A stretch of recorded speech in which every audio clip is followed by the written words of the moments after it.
Richard, thank you for that incredibly kind introduction. And how wonderful it is for me to be here with all of you, because you are my family. When I first came to a real job after many years of training, I landed at the University of Michigan as a physician, an internist, a geneticist. I wanted to do what you do as an academic investigator, which was to take care of patients, to teach medical students, and to do research. The most common condition I saw in the medical genetics clinic was neurofibromatosis, NF1. And I wanted to do something to offer to those wonderful individuals who came to that clinic, many of them having bounced around a lot in the medical care system that didn't know quite what to do with them. And I wanted to understand what might be the actual molecular basis of this illness that had such variability in its presentation and which had affected so many lives. And yet, in 1984, what you could say about the molecular basis of neurofibromatosis would occupy a few sentences, and most of it would have been wrong. So it seemed like this is a moment to try to get answers, but in 1984, the idea of being able to sift through those 6 billion letters of the human DNA instruction book and find a subtle change seemed almost unattainable. But it seemed like it was worth a try. It was my good fortune to bring into my group at that point some incredibly talented scientists who came alongside, one of whom already mentioned here tonight, Peggy Wallace. Yeah, let's hear it. Another who came a little later, but who's also now had an entire career studying neurofibromatosis, Dr. David Gutman of Washington University. So I feel like I gave a couple of pretty good gifts to neurofibromatosis in the form of those talented scientists. But we struggled to try to find the answer. I got tired of people asking me long about 1987, why haven't you found it yet? I even went to a Michigan barn and I sat in a haystack and I held up a needle and I had my picture taken to try to explain why this was so hard. There was a chicken there that got in my hair and I didn't care for that part. And you know what I figured out at that point was, if this was an important issue, and it clearly was, and there were other groups working on it too, we should get together, we should share data, we should talk about how we can do this together faster than separately. And what was the catalyst? What was the way in which we could have that convening happen? I'll tell you. It was the National Neurofibromatosis Foundation, the predecessor of the Children's Tumor Foundation, who came alongside at that point.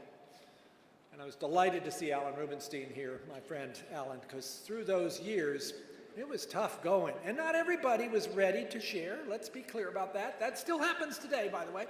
Not everybody was ready to open up their notebooks and say what they knew and what they didn't know. But ultimately, it created a community, created a family of researchers that were determined to find an answer because it was too important for anybody's individual needs to get in the way of what patients were waiting for. And so, over the course of numerous workshops that were sponsored by the foundation, ultimately, things began to make sense. And in July of 1990, my group, and independently Ray White's group in Utah, were able to say, we found it. This is it. We have the gene, it's on chromosome 17, and oh my gosh, it's a big, enormous gene. It's going to take us a while to sort out what this is. And it has taken a while. I sort of feel like after that, maybe like somebody in the military, although I'm not, I got deployed to another particular challenge, which was then to go and run the Human Genome Project. And off I went to NIH, and subsequent to that, to figure out a number of things to understand how the genome does what it does. And now, for the last 10 years, serving as the NIH director, something that I never would have dreamed would have been possible in my lifetime. An amazing opportunity to try to steer this $39 billion a year ship to make sure we're using every one of those dollars that comes from you, the taxpayer, to make advances in medical research. And yes, NIH does have big investments also in lots of areas of human disease, including NF1 and NF2. But we could not do anything in those spaces without partnerships. And the partnership with the Children's Tumor Foundation is absolutely essential for the progress that has been made and will be made, which is why I'm delighted to be here tonight. Yes, you can count on the government to help. We're here to help. We are from the government. But we need those partnerships. We need all of you. We need this foundation, particularly to bring some of those wild and crazy ideas that might just be the answer, to bring new investigators into this field by funding their research, even when they're maybe a little new to the game and might not seem like such a certain bet, but they might be the future. We need you as partners. And so, here we are, 2018, 28 years after the discovery of NF1, and a little less than that since NF2 has been found. And I hope you got the sense from my friend Annette about what an exciting moment this is.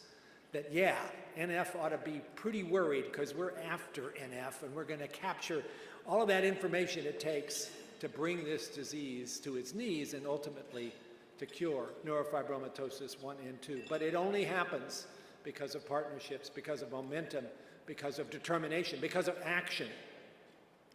Many people in a circumstance like this would be tempted to say, and I say all the time, well, I hope something good happens. I sometimes think NIH is the National Institutes of Hope. But my favorite way of talking about hope is actually from the poet Peter Levi, who wrote these short words, but boy, it says a lot. That hope in every sphere of life is a privilege that attaches to action.